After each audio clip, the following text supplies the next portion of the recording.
Hi, everybody. This is Steve Bennett. My guest today is Ann Tanksley, the wonderful painter and Pittsburgh native who has been a social commentator for much of the 20th and now the 21st century. And we've been talking about survival and release, and you have been an extensive world traveler and have painted your travels and your interest in world religions. I wanted to get some sense. You value travel very much, and I was wondering if you could talk about your commitment to travel, because it becomes evident as one looks at your work. I was very fortunate. Excuse me. I was raised in a Presbyterian church, and there came a point in my life when I said, "Why am I Presbyterian? What do I believe in? Are there other religions?" And I wanted to know more about religions. I applied for a grant, which I did not get, but was able to pursue this study. And one of my first trips was to Senegal. And it was just wonderful. It was a world away from anything that I have never seen before. And again, I mentioned the colors were so vibrant. Of course, it was so hot. And I did many paintings. This is called Garçon, which he is one of the waiters, and they dressed in such exquisite costumes. And my mother, as a result of not being able to pursue her art interest, became a seamstress. So I was always around fabrics. And I would take spools of thread and make jewelry out of it and do things with pieces of fabric. Well, here it was, all laid out for me to see. And I was introduced to the Muslim faith. And every so often during the day, they would pray, and that was an experience. The mosque, as opposed to what you see in America for the most part, the church is all quite different. The scenery, the food, everything. It's a wonderful experience. Then later on, I went to Haiti.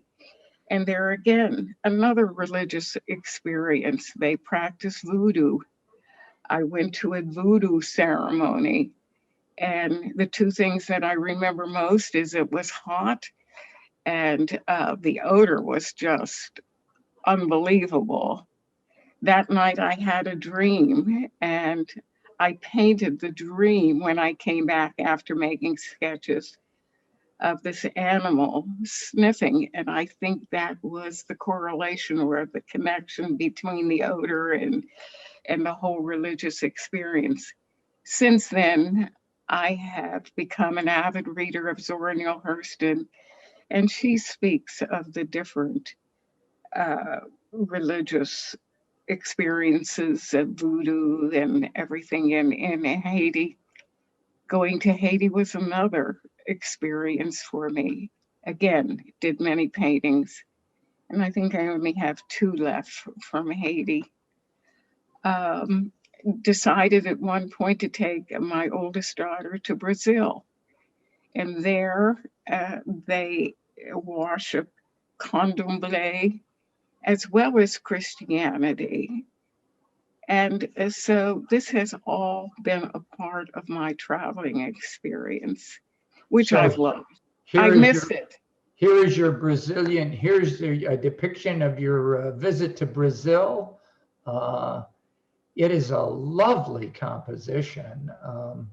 I love those figures in the foreground with the bouquet, the flowers, and then the church kind of central to these cottages of the villagers in the background. It's a wonderful, striking composition.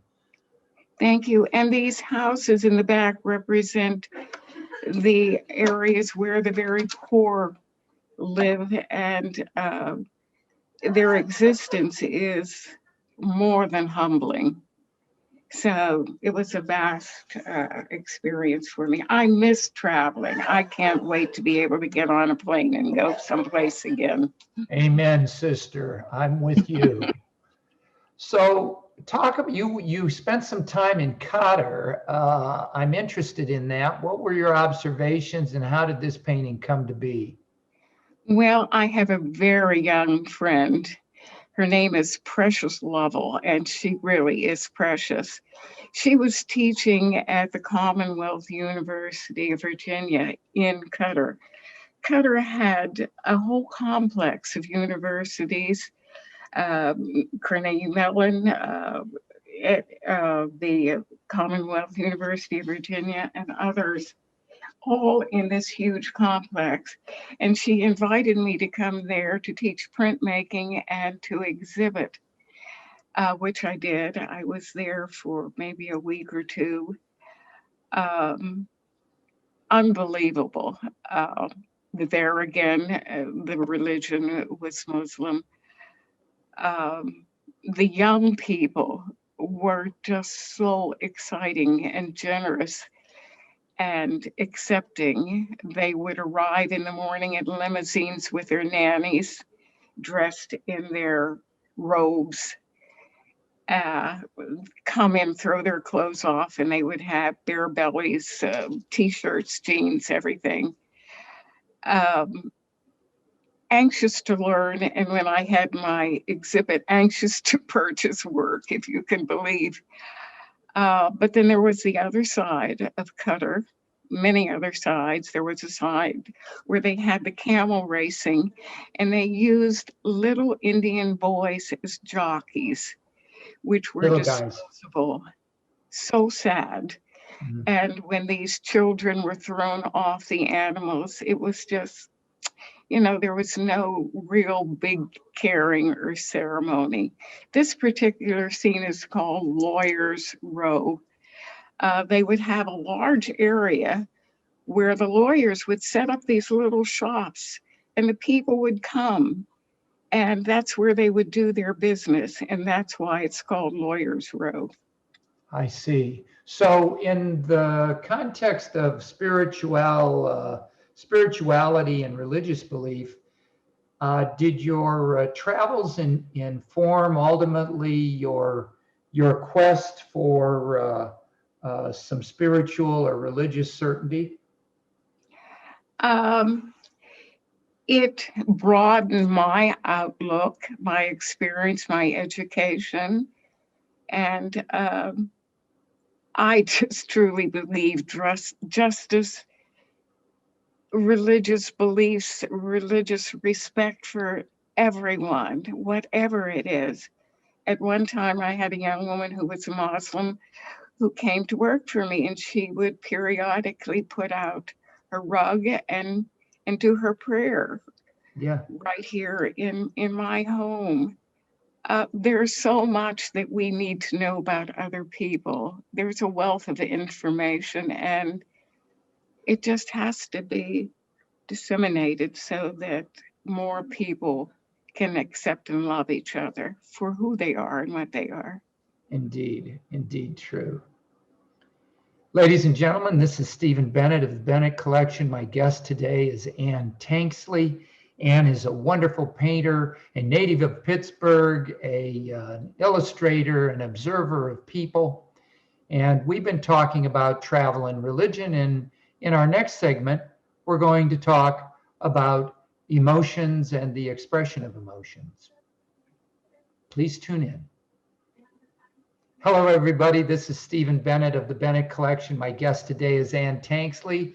Ann and I have been having a great discussion about her long life and wonderful travels. Today, we're going to be talking about, in this segment, emotional expression. Ann, you have a unique ability to capture emotion in your work. And this is one of those examples. I believe this painting is entitled Alone and Lonely. Can you tell us about it?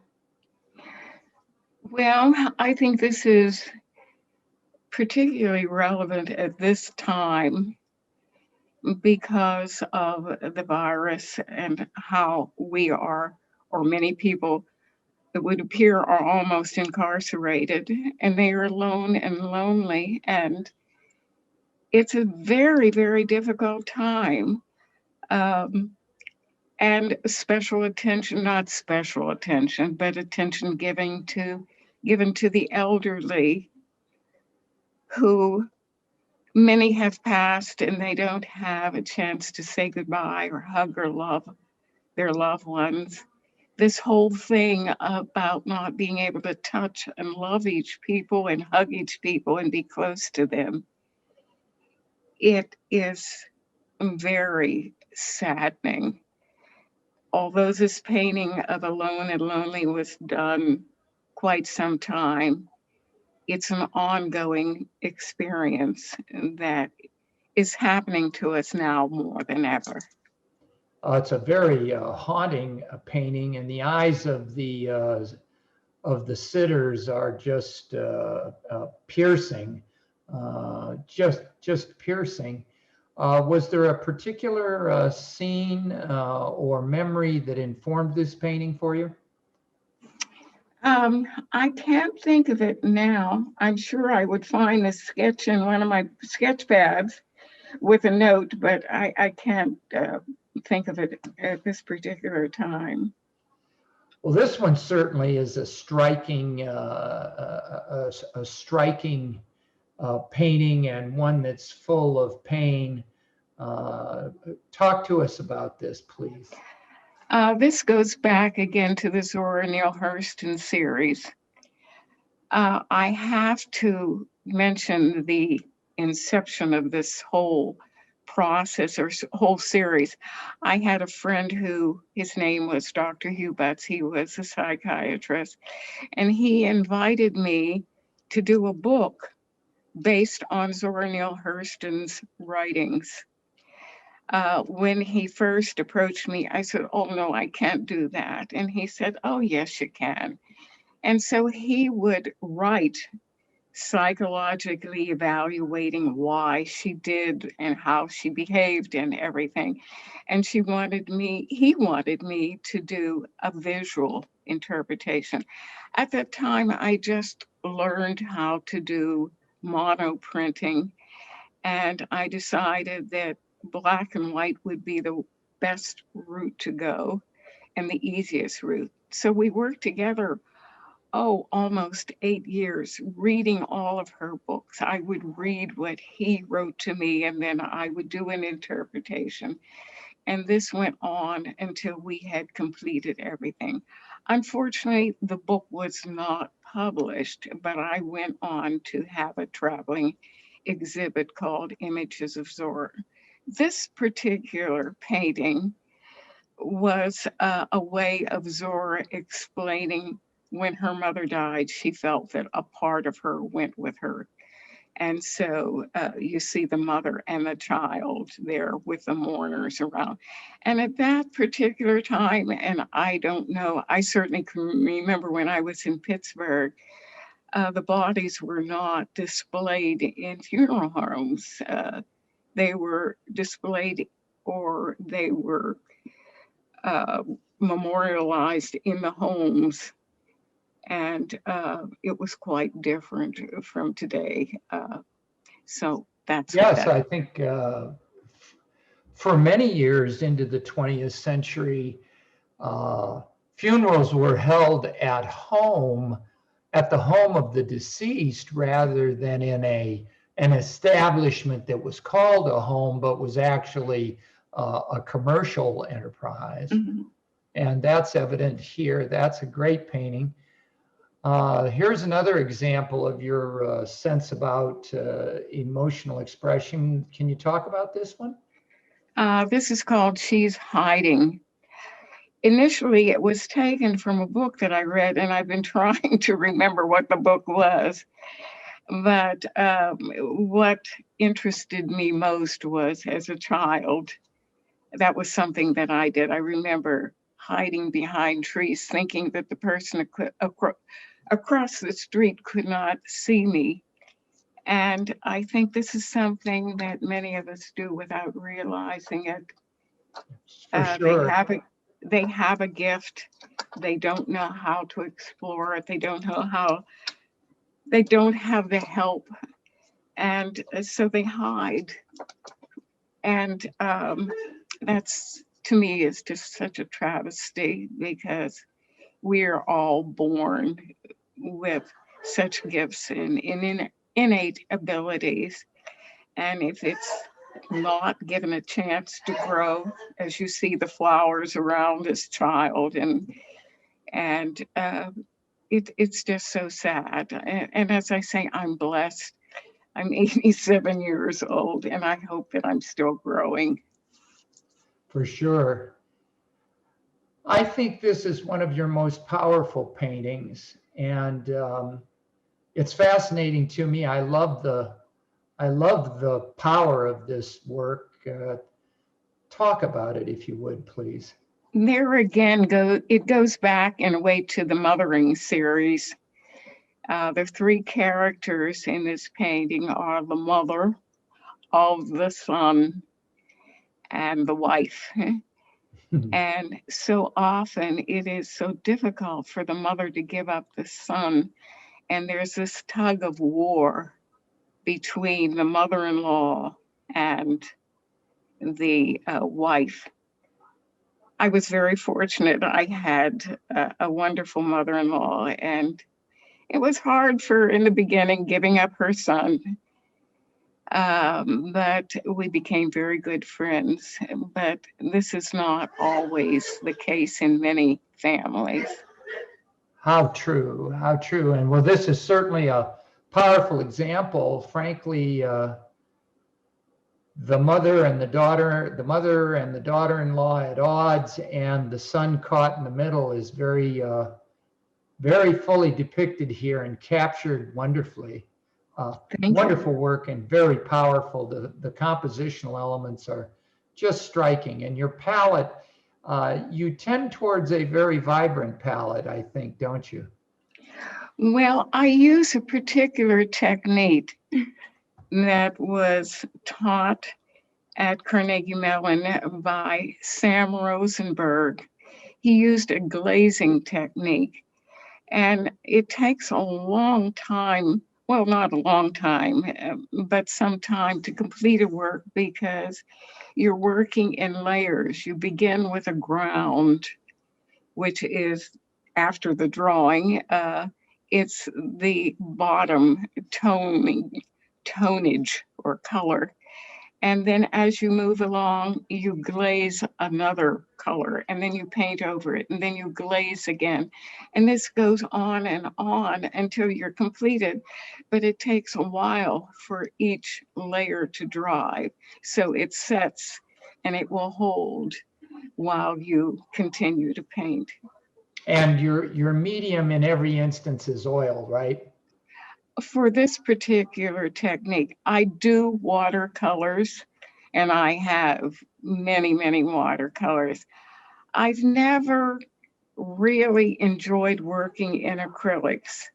There's something about the oil that is so immediate. I love the smell of it. I love, the way I can manipulate the material. There's just everything about oil painting that really speaks to me. So that is my preferred medium. Well, it's sure evident that you have mastered the technique in that painting. So talk to us. This one I think is called I'll Fly Away. Perhaps you can tell us. Well, there are really two titles to this. When I did it, the first title that I used was Women's Lib. It was about liberating women. And, but over the years, I thought about it, and I thought I'll Fly Away is a better title, because it means that you're getting your wings, you're establishing yourself, you believe in yourself, you love in yourself, and you're ready to fly away. Right.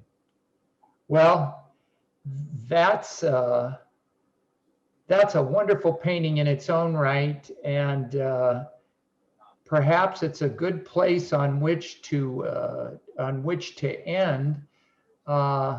Let's talk about what's next for you. In one of our earlier conversations, you said to me, "I think I'm entering my third act." I'm interested in where you'd like to go and what you see yourself doing next. You've got a lot of life left and a lot of ideas, I'm sure. What do you think's next for you? Well, it's interesting. This is something new that I'm doing. Um, I think I mentioned to you that my work is more structured because um, of my circumstances. It's imperative that I be organized, um, and that I become more of a businesswoman and take charge. And this is what I'm trying to do. And certainly my work is reflecting it. Um, since, I would say since October or November, I've done a total of 20 new pieces. Not all of them are completed because, as I said, I use this glazing technique and it takes a while for the paintings to dry before I can proceed. However, there was a period a little before this time when I did about 20 collages, all based on ritual.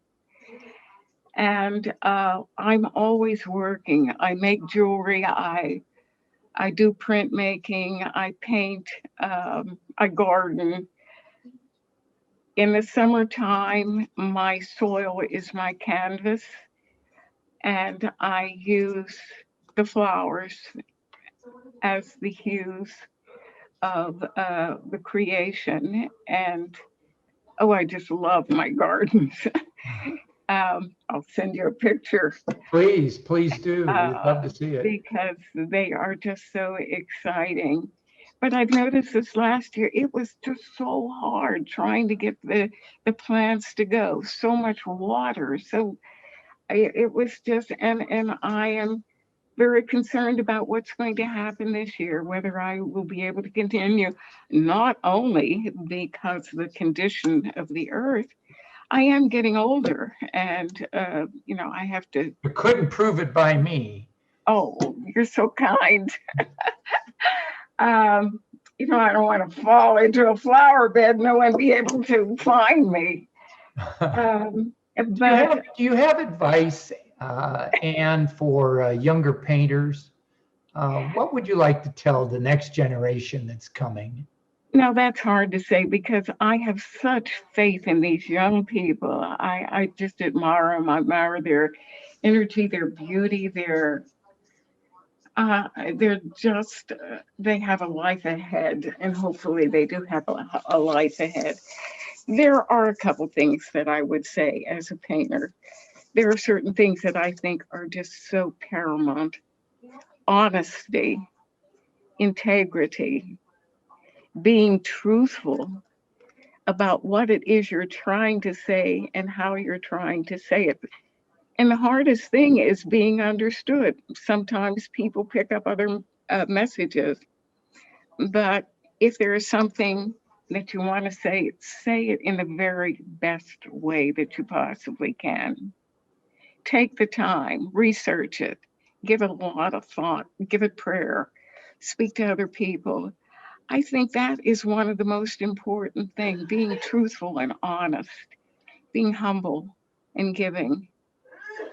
The last thing that I would say, and I can only speak of my own experience, when someone reaches out to you and they're kind and giving, go back and thank them and don't wait because sometimes they pass on and you don't get to tell them. Life is short, life is precious. And if someone's really reached out and taken your hand and given you something very precious and special, take a minute and thank them. That's it. That is wonderful advice. It's wonderful advice. And You're a wonderful painter and a very wise woman, and I am honored and pleased that you could be my guest today and part of the Bennett collection. We're delighted that you're part of that. I want to thank you again for all of your insights and wish you all success in your coming days and in your endeavors and paintings yet to be done. Let me take a moment to thank you for this opportunity. Thank you very much. Ladies and gentlemen, my guest today has been Ann Tanksley, a wonderful painter, artist, social commentator, Pittsburgh native. And we're delighted that you've been with us. Ladies and gentlemen, thank you for being part of this. We'll see you all at the next opportunity for the podcast, at which time I'll be talking to Annika Ingold, the first winner of the Bennett Prize for Women Figurative Realists.